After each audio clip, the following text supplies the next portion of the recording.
রূপায়ের ফাঁদে পা দেয় মধু। রেহান বলে, আমি জানি তোমার সাথে এসব মধু ঘটিয়েছে। তখন রূপাই বলে, আমাদেরকে খুব সাবধানে থাকতে হবে, আর আমরা দুজন কাঁধে কাঁধ মিলিয়ে মধু ম্যাডামের বিরুদ্ধে লড়াই করব।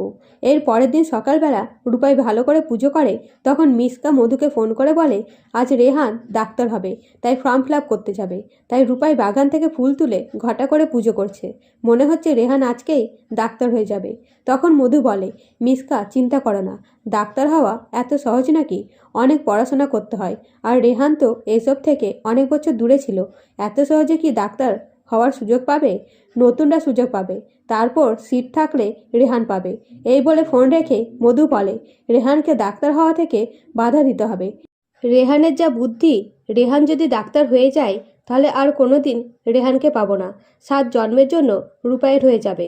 তাই মধু পরিচিত একজনকে ফোন করে বলে, রেহান মল্লিকের ফর্মটা যেন বাতিল হয়ে যায়, আর ফর্ম ফিল আপ সম্পূর্ণ হবে তখন রেহানকে জানাতে হবে, যাতে রেহান জানার পরে আর ফর্ম ফিল আপ করতে না পারে।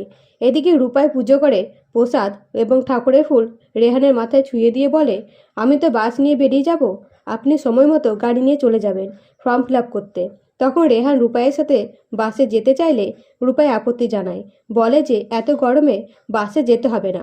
এরপরে রান্নাঘরে আসতেই মানুষই বারবার রেহানের কাছে ক্ষমা চায়।